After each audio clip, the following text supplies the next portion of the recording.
الحمد لله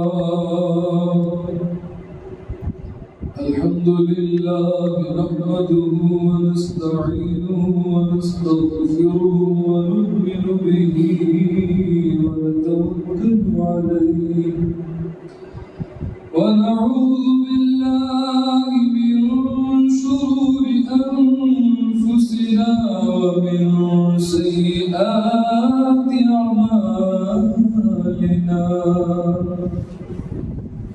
من يهده الله فلا مضل له ومن يضلله فلا هادي له ونشهد أن لا إله إلا الله وحده لا شريك له ونشهد أن سيدنا وسندنا ومولانا ومأوانا وملجأنا ومعيننا وممدنا ومحبوبنا ومعشوقنا ومطلوبنا ومقصودنا وحبيبنا وطبيبنا ونبينا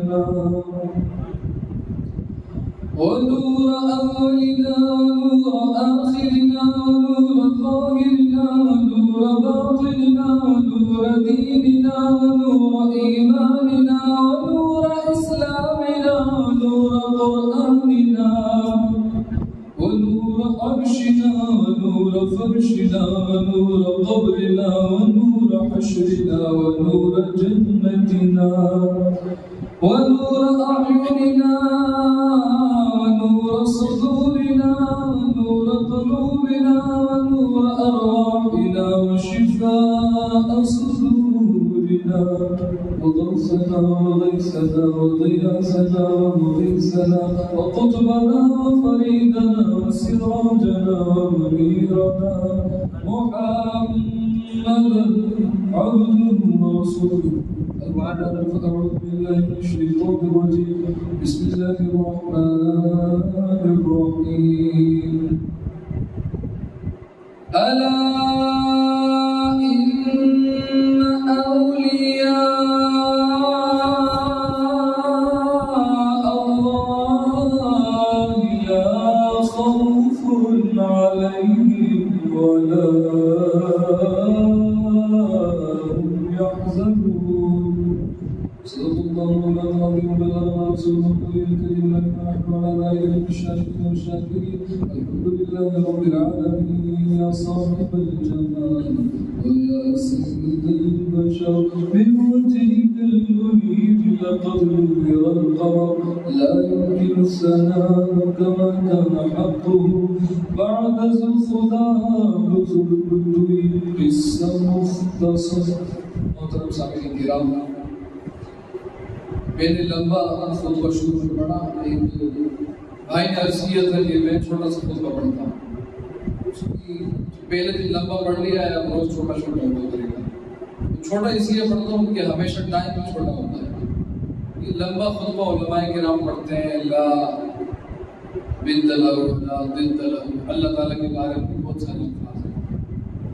تو وہ اس وقت مزہ آتا ہے جب 2 گھنٹے کی تقریر ہوتی ہے، پھر خطبہ بھی لمبا پڑھنے میں مزہ آتا ہے. پہلا دن ہے حضور علیہ السلام کی شان خطبہ میں بیان نہیں.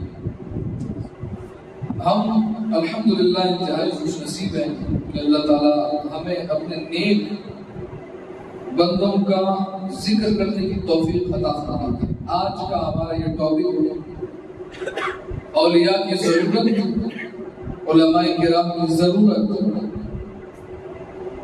اولیاء علماء کی امت کو سخت حاجت، سخت ضرورت کے بارے میں. علماء اور اولیاء اس امت کے لیے سخت ضروری ہیں، ان کی سخت حاجت ہے. ان کے بغیر راہ ہدایت پر چلنا ممکن نہیں ہے. اسی لیے ہم حضور غوث اعظم رضی اللہ تعالیٰ عنہ کی 11ویں کی نسبت سے پورے 11 دن آپ کا ذکر کرتے ہیں دیگر اولیاء کا. اس لیے کہ آپ اولیاء کرام کے